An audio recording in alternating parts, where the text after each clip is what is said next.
Hey everybody, it's Mr. Mike Sale getting ready to run through these if statements with you, which we talked about yesterday. So here we go. I'm going to make a text box, reveal the answer to these choices up on the screen. So right now I have 5 options. I got, if you put a 1 in the box, which makes stuff to create, we'll put that answer to question number 1, 2, etc. So choices, and then I'm gonna just put additional directions. Type your question number into the box to see your answer. Now obviously we're gonna prefix these answers, so we're just gonna code that real quick. And what we need is a box to put it in, so we're gonna do that. Input type, what we've been doing, equal text box, name equals, we'll say answer, ID equals answer, value of course remains blank. Very good. And then of course we need a button to click on. Button type right now, simply just button.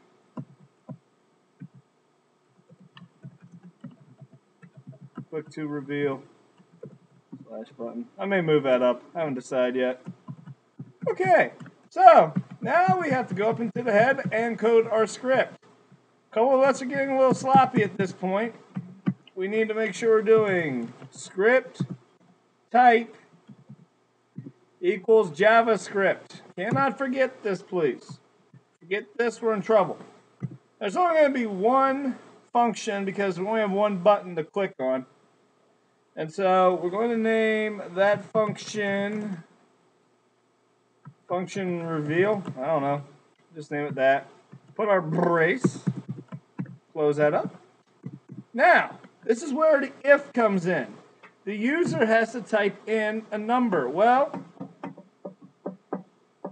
we have to import that first. So the user types a number. So we're going to tell the user to type your number here. So that means I need to create another text box. Now that I think about it, one for the user to type their number and one to put their answer. So I'm going to change this top one that was type your number to number. Sorry about this if this confused you a little bit. Okay, so function reveal is first going to pull the number. So we'll name a variable x equals document dot, what am I forgetting? I forgot to pull the form name. Just trying something here real quick. So I forgot to pull the form name, so I have to go create this all inside of a form real quick. Form name equals form, ID equals form. Sorry about that. You can see it's not always easy to do things in order. Variable document dot form dot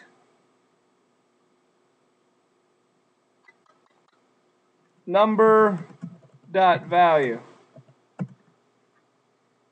There's something airing out. I forgot to put slash script. Now life looks a little better. Very good. So now what we're going to do is we're going to compare these x's to what we want to do. So right down here we have 1, 2, 3, 4, and 5.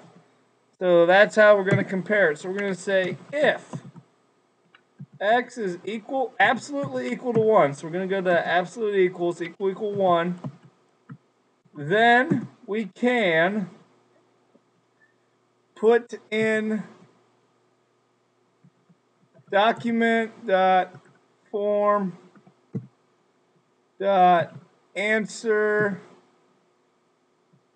dot value equals, and inside of this equal we can simply have it say what kind of car we'll have. We'll just say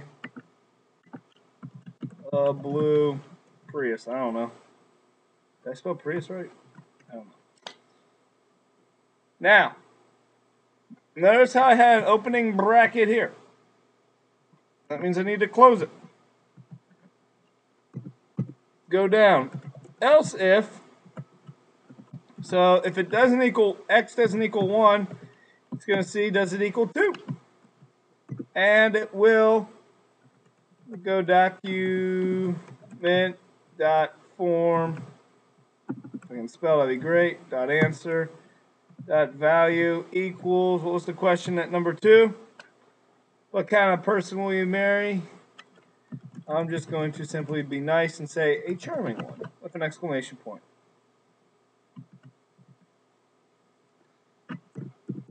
Going to close that brace up.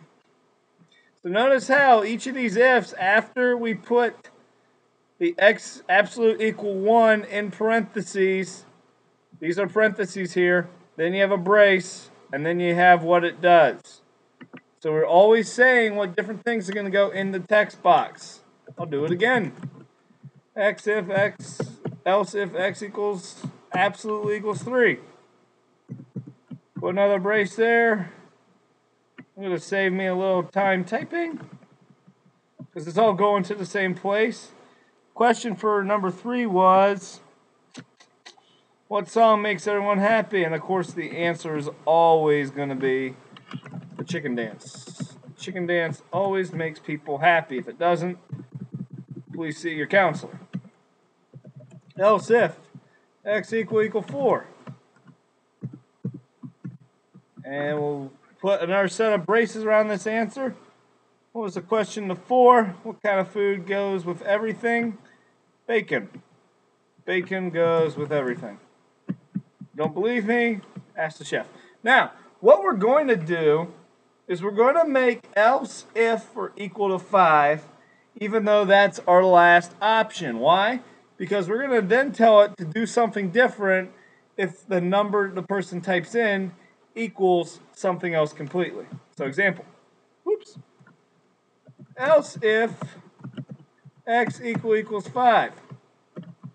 Parenthesis, brace. What was the question to 5? I don't remember. Who's the coolest teacher ever? You are. Whoever you are is. I don't know. Now, the trick. Else. So if the user types in any other number than 1, 2, 3, 4, or 5, this else text is going to be what shows up. In which case we'll say invalid entry.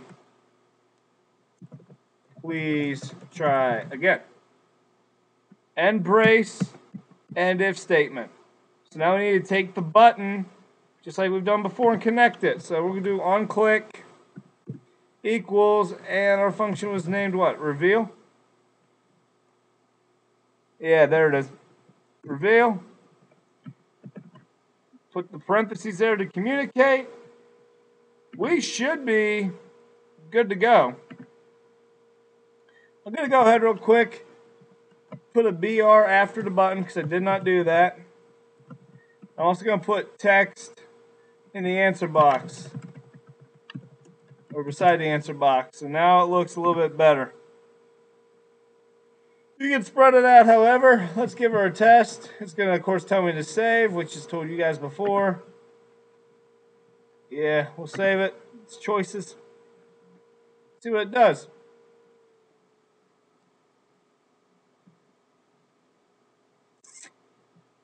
Allow block content.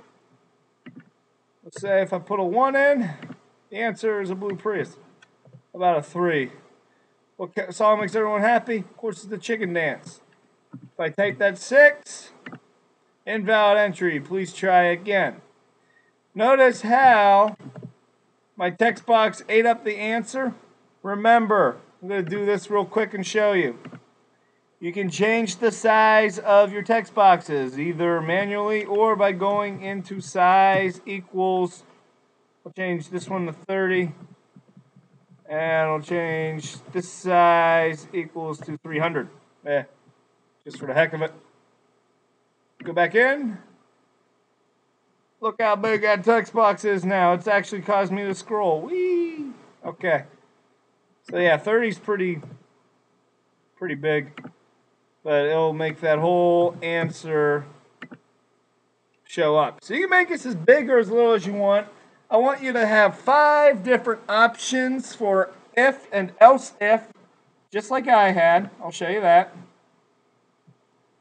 If and else if. And then you need an else to occur if things don't go the way it should. So that's what you need to accomplish today.